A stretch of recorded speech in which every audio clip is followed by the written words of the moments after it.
કેન્દ્રીય ગૃહમંત્રી અમિત શાહે અમદાવાદના જીએમડીસી ગ્રાઉન્ડ ખાતે હિન્દુ આધ્યાત્મિક અને સેવા મેળાનો પ્રારંભ કરાવ્યો।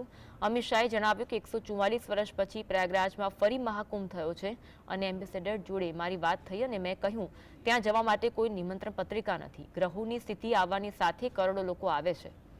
તેમજ અમિત શાહે સૌ ગુજરાતીઓને આહવાન કરતા કહ્યું કે મહાકુંભ ઘણા લોકોના નસીબમાં નથી આવતો, ઘણાના અનેક જન્મો સુધી નથી આવતો। તમારા નસીબમાં મહાકુંભ છે તો જરૂર જવું જોઈએ। तो आ वखत 144 वर्ष बाद महाकुंभનો અનેરો અવસર આવ્યો છે ત્યારે અમિત શાહ દ્વારા કહેવામાં આવ્યું છે કે બધાના નસીબમાં આવો અવસર નથી આવતો। મહાકુંભમાં જરૂરથી જવું જોઈએ।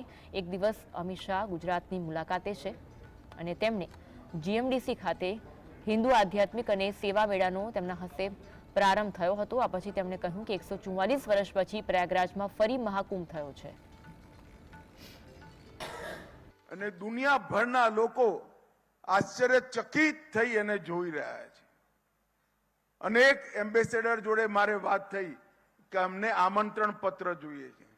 મેં એમને સમજાવ્યું કે કુંભ એવો મેળો છે જેની કોઈ નિમંત્રણ પત્રિકા જ નથી। ગ્રહોની સ્થિતિ આવતાની સાથે જ કરોડો લોકો આવે છે। એ લોકો આશ્ચર્યચકિત થઈ જાય છે। કોઈ નિમંત્રણ વગર 40 કરોડ લોકો એક જગ્યાએ આવે, વ્યવસ્થા કોણ કરે? मैं कुछ सरकार जे व्यवस्था करे ए व्यवस्था राम सेतु में खिसकोली नी मदद जेटली होय।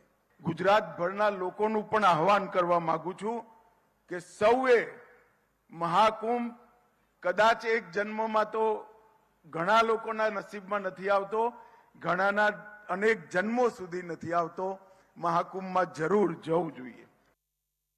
एक जमानो तो જ્યારે ભારતમાં કોઈને પોતાની જાતનો પરિચય આપવો હોય તો સંકોચ થતો હતો। દિલ્હીના ગલિયારામાં હું હિન્દુ છું અથવા હિન્દુ બોલવું એક ઓકવર્ડ પોઝિશન ક્રિએટ કરી દેતું હતું। મનમાં હોય તો એ મનમાં ધરબીને રાખતા હતા, જીભ સુધી નહોતું આવતું હતું। અને 10 વર્ષની અંદર પરિવર્તન આવ્યું કે ખુલીને આજે આપણા આઈડિયોલોજીના બધા કામોની લગભગ પરિપૂર્તિ